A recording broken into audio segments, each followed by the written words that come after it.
So ne wasomo e kitabu mar Wuok, wachako wasomo e barua mane Paulo ndiko jo Korintho mar 2 sula 3 kare 12 nyaka 18.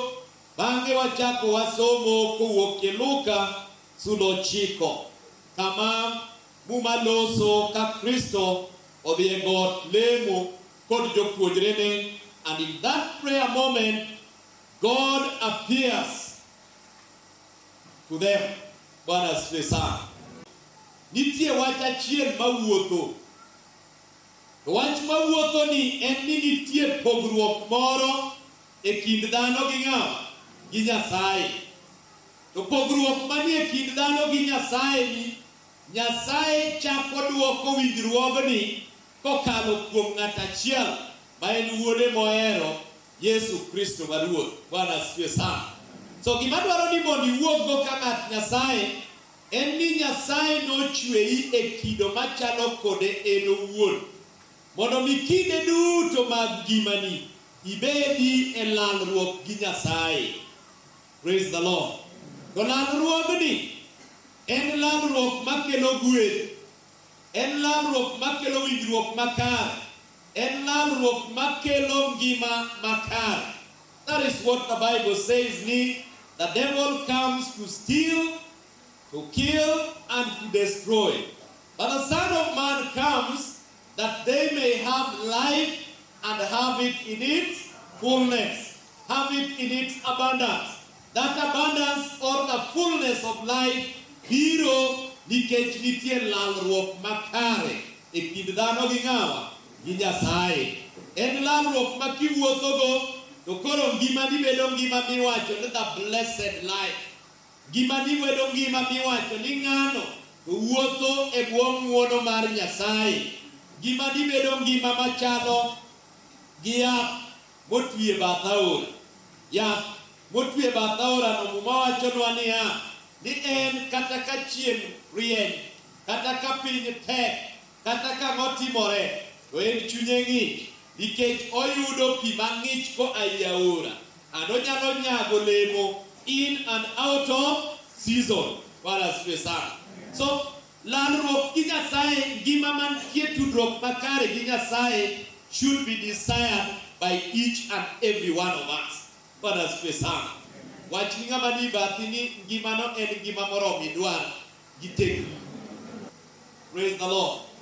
Ang'e ni chunywa to nyalo dang'ni, chunywa nyalo pogre, chunywa nyalo dwaro gik mang'eny. To gima duong' en ni chunya kod chunyi mondo odwarie ngima manade manie winjruok gi ng'awa gi Nyasaye. So kisomo Wuok, oloso kuom Musa koa e got kendo lor. Got kama nodhieno nodhi romo gi ng'awa gi Nyasaye. So as he's coming back, God has given him instructions on what to tell the people. But the fact ni owuok in the presence of God, owuok gi the radiance, kata owuok gi ler moro moa kuom ng'awa Nyasaye, ma kobiro e nyim ji to koro lela wang'e timre nade? Rieny. Bwana asifiwe sana. To nikech ler mar lela wang'e ka rieny kamano, oganda manobiro irgi noluor magiringo kendo ok ne gidwa sudo machiegni kode. So he had to call them. But as they were approaching, nochune mondo mi okaw nanga moro otim gang'owa, ogeng' go wang'e mondo mi jogo osud ire kendo los kodgi. And that became the life of Moses as at that time until when he departed from them. Ang'o matimore ka? Rageng' ma Musa geng'o go wang'e no nyiso ni nitie gimoro mopogo kind dhano gi ng'awa gi Nyasaye. Jogo mosomo Muma ong'eyo ni bang'e kisomo Tim Jo-Lawi, Kwan and the rest, ibiro nwang'o ka koger hekalu to nitie kaka opoge. Nitie kama ler, then nitie kamaler mar kamaler, then nitie iye mogi, but rageng moro nitie mopogo kind kama jok mar joricho kaka wan obetie gi kama jomaler obetie. Muma wachona ni kamaler mar kamaler cha kane kata jadolo dwa dhiye to itweyo milam nyaka mwandu ni joodi bak Yesu. You even bequeath all your inheritance to your people. Nikech en kama kidonje kigak to mirimb Nyasaye kidek timinani, kidek tieki. And so as you go to present the sacrifice on behalf of the people, idhi kotwe tolie tieni for you to access. Kaponi ibudho kuro ma ok iwuok, to ging'eyo ni Nyasaye otiminani, mirimb Nyasaye osetieki. Onge ng'ama biro donjo mondo odhi omi. Koro tol manotwego tiendini emi ywayo kigoligo oko. That was how serious it was. Musa nikech ng'wono ma Nyasaye notimone, the favor of the Lord was upon him. The Bible says ni en ye jal ma Nyasaye ne losogo wang' gi wang'. And that kind of eye-to-eye fellowship between him and God gave him that kind of appearance whenever he came from the presence of God. Praise the Lord. And people feared him. They could not even go closer to him. Mane makakoro wasomo barua ma Paulo ndiko ne jo Korintho. E barua mar 2 ma Paulo ndiko ni jo Korintho, ibiro yudo kakoro Nyasaye bridge the gap. Bwana asifiwe sana. You can see how wide that gap was. En pogruok maduong' joge Israel ni kucha, to Musa kende manyalo sudo machiegni kode. To Musa ni bende ko akama en tie mobiro e nyimgi, to ok ginyal sudo ire nikech ler ka gi lela wang'e rieny matar ma ok ginyal ng'iye. So the gap was just so wide. Praise the Lord. So God had to bridge that gap. Ni ragengno, even at the time that the Lord Jesus Christ was being crucified, Jo-Yahudi ne pod ok oyie ni mano wuod Nyasaye. Bwana asifiwe sana. Chunygi nodinore, itgi ne ok nyal yawore mondo giwinj wach. And many things. That is why Christ at some place says, ni winjo to unu winj. Owacho ok notimang'o, ok nodonjnu. Ng'icho to bende unu ng'ich, lakini ok unu timang'o, ok unu ne. He was referring to the Israelites ma chunygi ne tek. Jumapil ka Jumapil jopuonjna gi akian tinde usome to akian ne uwe some. Ndalo manadongo koseyia lwedo kakoro jopuonj kanisa puonja tij dolo, and I would participate in the service.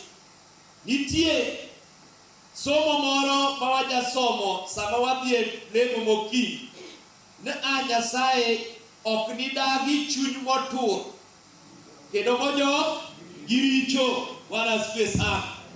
Akia usewinje mano. To chuny moko nitie ma ok tur. Gin bedo ok gidok gi richo.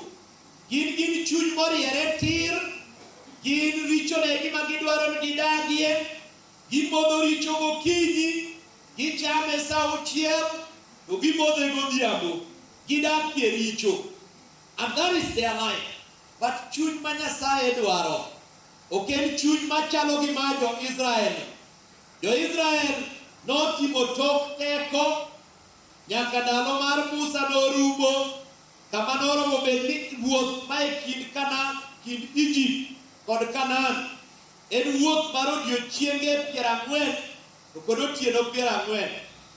But they spent almost 400 years in the wilderness. And as you go story, you will realize ni Nyasaye timone gima ber kawuono to kiny gilokre kod Nyasaye. Nyasaye timone gima ber kawuono to kiny gilokre kod Nyasaye. Ne gin kod chuny matek ma ok winj wach bende ma ok dwa luwo yor Nyasaye. But later on, Christ comes, and Paul now says, ni wan jotich ruoth ma kawuono ok wageng' wang'wa. Wan walando Kristo manochier, walando Kristo maloko rageng'no bedo kama ni thuolo mondo wadonj ir Nyasaye. I remember ni ka Kristo iguro, wik makini wadhi chako ndalo mag puodo ringruok, ka waparo sandruok gi tho mag Kristo. But on the day that Christ Jesus died, sochiko odiochieng', Muma wachonwa ni piny notimo mudho, kendo nanga mar rageng' mane nie hekalu notimore nang'o? Nobarore. Matiende ni Kristo noyawo thuolo mondo mi koro gima nogeng'nwa ni ok wanyal chopo e nyim Nyasaye koro itimo kuom ng'wono nikech Kristo. We can be able to say like Nehemiah that the joy of the Lord is our strength. Bwana asifiwe sana. Kristo yawo thuolo. And that is what Paul says. Ni koro ok waland rageng'no. Bende ok wageng' wang'wa ka waloso kuome. Mane momiyo ka wabiro lando injili, wabiro wacho ni kata wan mineno aka, ok watim kama nikech waler, ok watim kama nikech walong'o, ok watim kama nikech wanyalo, watimo nikech Kristo kuom ng'wonone nowarowa. To nowarowa mana ka wawinjo wach mar warruok mane wayie ni Kristo otimwa nade? Owarwa. Leme man gi teko luoko chunywa mi wachako wuoth manyien. Mane wuoth ma wawuotho materowa e ngima manyaka chieng'. Praise the Lord. Amen. And so Paul says, ni wan to koro lerno ka waseyudo maromo tiyo e ngimawa, to koro waonge gi rageng'. Wadwaro ni wami ler mar Ruoth onen. Opak Yesu. Koro ler mar Ruoth neno nikech anyalo timo neno ni kane pod an e piny moro cha, nawinjo duol mana respond to duolno. Kristo oluoka gi rembe machako wuoth manyien. Anie wuoth mar dhi chako ngima. Koro king'iya tineno jaricho ma Kristo kecho manie wuoth mar dhi ang'owa? Dhi e ngima. And Paul finally says ni kendo lerno medore ameda pile, ka kitwa medo lokore machal gi ng'awa? Gi Yesu. Bwana asifiwe sana. Ni kaka wamedo wuotho kode, to gombo mar chunywa en ni wamed chalo gi Yesu. Nyasaye ka nochweyo dhano, to nochweyo dhano in his own likeness and image. But when sin came into creation, that image was destroyed. But Christ comes, and when we have faith in Christ Jesus, that image is restored.